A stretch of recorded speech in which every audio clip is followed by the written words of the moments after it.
Tapi ternyata generasi berganti generasi, tanda-tanda yang diceritakan Rasulullah belum terpenuhi. Pada kurun pertama, kedua, ketiga dan seterusnya. Namun tahukah Bapak Ibu, Allahu Akbar, tanda-tanda yang ceritakan Nabi Muhammad, demi Allah, hampir keseluruhannya di depan mata kita hari ini, saat ini terjadi, dan tidak ada yang mampu menolak, tidak ada yang mampu membantah.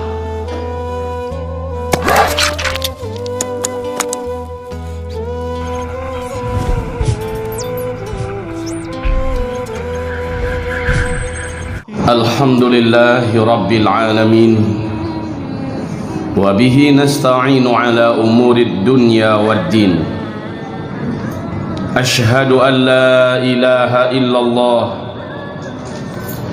wa ashhadu anna sayyidana wa habibana Muhammadan abduhu wa rasuluh la nabiyya ba'dah. قال الله سبحانه وتعالى يا أيها الذين آمنوا اتقوا الله وقولوا قولا سديدا يصلح لكم أعمالكم ويغفر لكم ذنوبكم ومن يطع الله ورسوله فقد فاز فوزا عظيما. اللهم ارحمنا بالقرآن وصدق الله العظيم. وقال النبي صلى الله عليه وسلم إنما الأعمال بالنيات وإنما لكل امرئ ما نوى فمن كانت هجرته لدنيا يصيبها أو امرأة ينكحها فهجرته إلى ما هاجر إليه. أما بعد، معاشر المسلمين والmuslimat, kepada Allah tetap kita bersyukur dan wajib memujinya dengan mengucapkan kalimat tahmid dan syukur. Kita lafazkan berikut ini: Alhamdulillah bi ni'matihi tatimmus salihah. Alhamdulillah ala kulli hal. Setelah itu juga kita bersalawat untuk Habibillah Sayyidina Muhammad Rasulullah sallallahu alaihi wasallam. Allahumma salli wa sallim ala hadha an-nabiyyil karim wa ala alihi wa sahbihi ajma'in wa man tabi'ahu bi ihsanin ila yaumiddin. Amma ba'du. Ma'asyiral muslimin yang kami muliakan,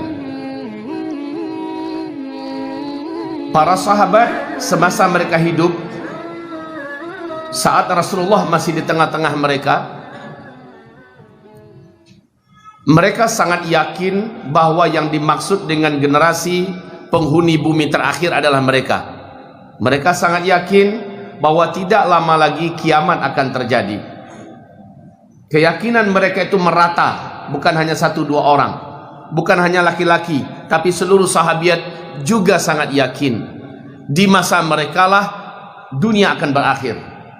Keyakinan mereka ini berbuah sangat positif. Mereka memiliki semangat yang penuh, energi yang total untuk memanfaatkan kehidupan dunia buat memperebutkan kebahagiaan akhirat.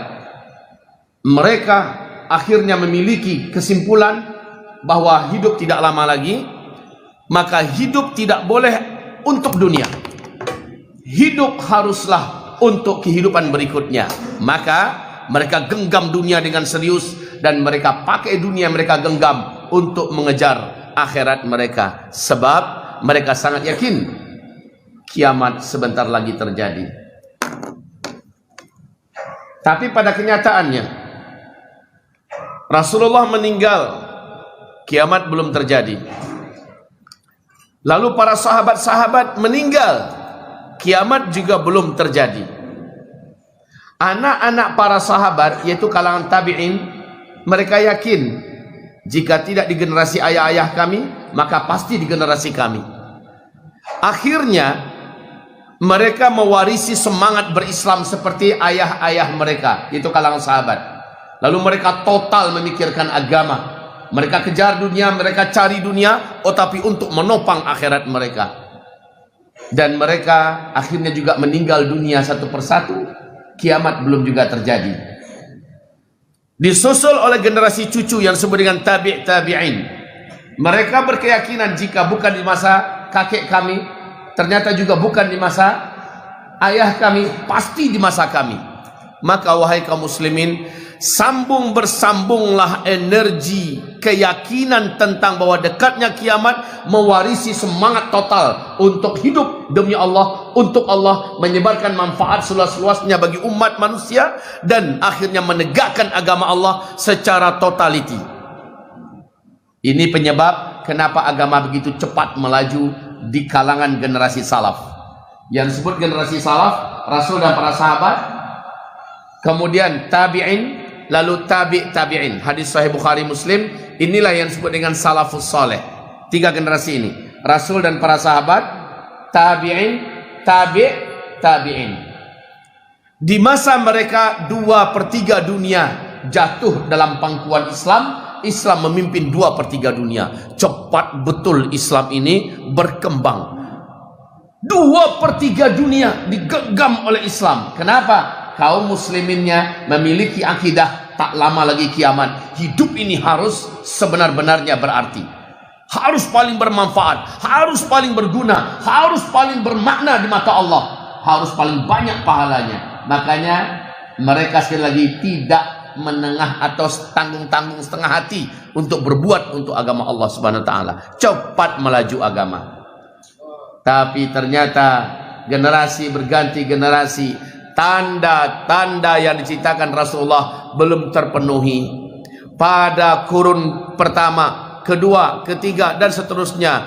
Namun tahukah Bapak Ibu, Allahu Akbar, tanda-tanda yang diceritakan Nabi Muhammad, demi Allah, hampir keseluruhannya di depan mata kita hari ini, saat ini terjadi, dan tidak ada yang mampu menolak, tidak ada yang mampu membantah. Mestinya kaum muslimin, orang yang memiliki semangat para sahabat itu harusnya adalah kita. Semangat untuk meyakini inilah akhir zaman. Walaupun kita tidak percaya kiamat tanggal berapa, bulan berapa, tahun berapa, dan haram percaya, akan tetapi kita sangat yakin tanda-tandanya terjadi di masa kita. Mestinya semangat itu ada pada kita, semangat para sahabat. Sehingga salat kita adalah salat orang terbaik, puasa kita puasa orang yang terbaik, baca Quran kita baca Quran orang terbaik, infak wakaf sedekah kita infak wakaf orang yang terbaik. Begitulah seharusnya kita mewarisi semangat para sahabat, para tabi'in, tabi'in. Ibarat Allah yang kami muliakan. Kenapa demikian? Kenapa demikian Bapak Ibu? Karena Rasulullah ketika ditanya oleh malaikat Jibril yang menjelma dalam wujud manusia, tiba-tiba tampil saja ke tengah-tengah para sahabat, tidak seorang pun sahabat yang kenal siapa laki-laki ini. Perawakannya bersih, tampan, jubahnya putih bersih, rambutnya ikal, hitam, bersih, dan tersisir rapi. Orang tidak ada yang kenal, tapi tiba-tiba dia datang duduk bersila tepat di depan Nabi. Dia adu kedua lututnya dengan kedua lutut Nabi, kedua telapak tangannya diletakkan di atas kedua paha Nabi, langsung to the point bertanya, apa itu Islam? Dijawab oleh Nabi dengan rukun Islam yang 5. Setelah Nabi menjawab, bagus, jawaban engkau benar. Maka kata Umar bin Khattab, aneh kami melihat orang ini, dia datang, dia bertanya, dijawab Nabi, dia membenarkan. Lalu dia bertanya lagi, apa itu iman? Nabi menjawab dengan rukun iman yang 6. Sekali lagi dia berkata, ini juga tepat. Lalu dia bertanya tentang apa itu ihsan. Dijawab oleh Nabi, apa itu ihsan. Terakhir dia bertanya, kapan kiamat? Nah, Nabi berkata, saya tak tahu. Waktu tepatnya saya tak tahu. Mungkin yang bertanya lebih tahu daripada saya. Mulai curiga para sahabat, ini bukan orang biasa. Mungkin yang bertanya lebih tahu daripada orang yang ditanya. Ternyata yang bertanya ini juga tidak tahu. Dia adalah malaikat Jibril ya. Terakhir dia bertanya, ada nggak tanda-tanda bahwa kiamat itu sudah sangat dekat, ayat Muhammad? Nabi menjawab, ada. Apa itu? Nabi menjawab dalam hadis ini, bila engkau menyaksikan negeri Arab yang miskin tiba-tiba menjadi kaya raya, lalu mereka berlomba-lomba membangun gedung-gedung yang tinggi pencakar langit, mereka menjadi raja-raja yang berkuasa. Singkatnya begitu, Pak. Wahai kaum muslimin, bukankah yang dimaksud oleh Nabi itu zaman sekarang? Apa tidak? Sebelum minyak bumi ditemukan di Arab, Arab itu gersang. Namanya masih Jazirah Arab ketika itu. Gersang, tandus. Tapi ketika Arab sudah menemukan minyak bumi di dalamnya, mereka langsung berubah menjadi negara petrodolar. Lalu pecah menjadi 6 negara terkaya di dunia. Nomor 1 Qatar, nomor 2 Bahrain, nomor 3 Kuwait, nomor 4 Uni Emirat Arab, nomor 5 Arab Saudi, nomor 6 Oman. Lihat sekarang negeri Arab ini saling berlomba-lomba membangun dan mendirikan gedung-gedung tinggi pencakar langit. Ibarat Allah yang kami muliakan, setelah ini apakah kita akan mengatakan, Buya, kayaknya tak cukup bukti itu bahwa kita ini sudah di akhir zaman? Baik. Hadis berikutnya, Muadz bin Jabal diajak oleh Rasulullah ke sebuah daerah, nama daerah itu adalah Tabuk. Rasul berkata kepada Muadz bin Jabal, "Hai Muadz, lihat daerah ini baik-baik. Gersang, tandus, panas, membara. Nanti kalau daerah ini sudah dituruni salju, sudah dibungkus salju, wahai Muadz, maka jarak ubun-ubun engkau dengan kiamat sudah sangat dekat. Demi Allah, wahai Bapak, 2009 pertama kali salju jatuh di negeri Tabuk, tapi masih di bawah mata kaki. 2010 sudah sedikit di atas mata kaki. 2011 sudah sebetis dalamnya salju yang turun di Tabuk. Ini menjadikan Imam Masjidil Haram Syekh Saud Shuraim di hari Jumat berkhutbah mengatakan, apakah ada tanda yang lebih terang benderang wahai umat Nabi Muhammad tentang kita ini benar-benar di ujung zaman, melebihi Tabuk hari ini sudah dibungkus oleh salju. Sekarang Pak, Bu, salju di daerah Tabuk sudah sepinggang dalamnya. Mungkin masih ada yang mau membantah? Belum cukup, Bu, ya, kami mau tambahan. Oke, saya kasih tambahan yang lain lagi. Dalam hadis yang menyatakan sahih menurut syarat Bukhari dan Muslim, hadis tentang mengeringnya sungai Efrat di Irak. La taqumus sa'ah hatta yahsural furat bi jabalin an dhahab yaqtatilun nasu alaih fayuqtalu kullu wahidin fayuqtalu kullu mi'atin tis'un wa tis'una rajulan fayaqulu kullu wahidin minhum la'alli akuna ana alladhi anju.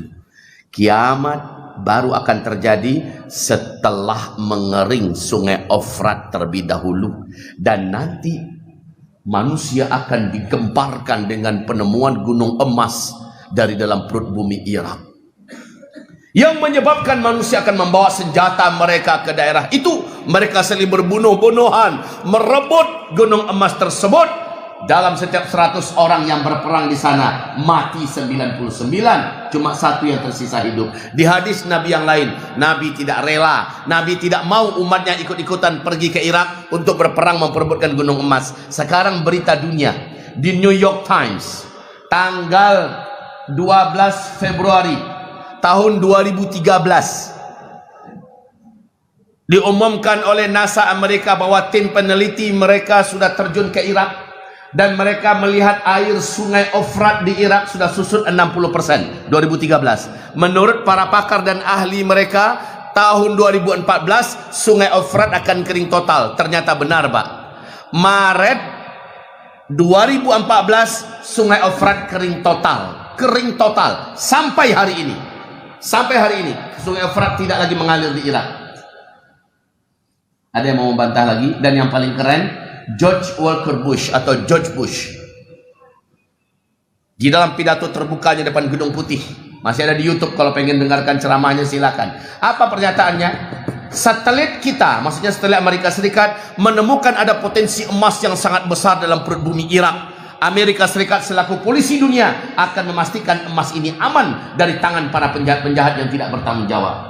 Coba lihat, Pak, ini George Bush mengumumkan ada gunung emas dalam perut bumi Irak. Nabi Muhammad mengatakan kering sungai Efrat ada ditemukan nanti gunung emasnya nanti muncul karena sebuah getaran besar. Dia akan muncul ke permukaan, orang akan perang ke sana.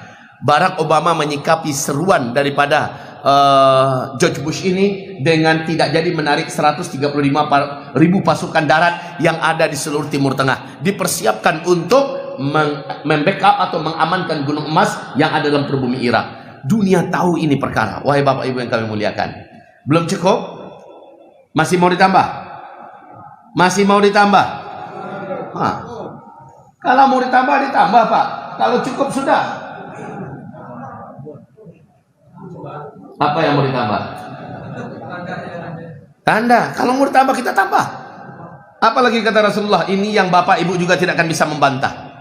La tattabi'anna sunanal ladzina min qablikum shibran fa shibra, dhira'an fa dhira'a, hatta walau dakhalu juhra dhabbin tabi'tumuh. Menjelang kiamat terjadi, kalian akan menyaksikan bangsa Arab akan kembali jahiliyah. Mereka meniru sejengkal demi sejengkal, sehasta demi sehasta perangai orang-orang sebelum kalian. Maka bertanyalah Umar bin Khattab, apakah yang akan kami tiru nanti perangai Yahudi dan Nasrani ya Rasulullah? Ya, kata Rasulullah. Sekarang coba lihat bagaimana kondisi Arab keseluruhan. Silakan jawab.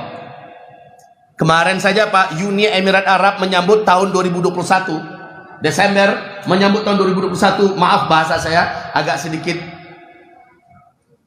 apa, 50.000 pelancong dari Israel datang menyerak-nyerakkan air mani mereka di Uni Emirat Arab. Bahasa saya kasar ya. Menabur-naburkan uang, membawa minum-minuman memabukkan, dan difasilitasi oleh pemerintahan Uni Emirat Arab. Didatangkan pelacur dari Rusia, pelacur dari Prancis, dari Inggris, dari Cina, dari Hong Kong, dari mana-mana didatangkan pelacur. Itu negeri Arab loh ya. Bahrain, Bahrain itu sudah menjadi Balinya Arab Pak. Jangan tanya, Arab Saudi dah latah pula sekarang. Arab Saudi Allah cabut keberkahan dari mereka. Dan sekarang Arab Saudi sejak Muhammad bin Salman memegang urusan, maka Arab Saudi dirubahnya menjadi negeri liberal. Dulu ada negeri bersyariat, negara bersyariat, sekarang negeri liberal. Ratusan bioskop diresmikan di kota-kota besar di Arab Saudi. Ratusan bioskop. Hak wanita dan laki-laki dibuat setara, sehingga wanita sekarang sudah boleh main sepak bola, sudah boleh olahraga, udah boleh bertinju, udah boleh bekerja, udah boleh bawa mobil sendiri. Laki-laki wanita boleh masuk hotel di kota mana saja di Arab Saudi tanpa buku nikah. Silakan masuk. Mau berzina mau apa itu urusan kalian. Inna lillahi wa inna ilaihi raji'un.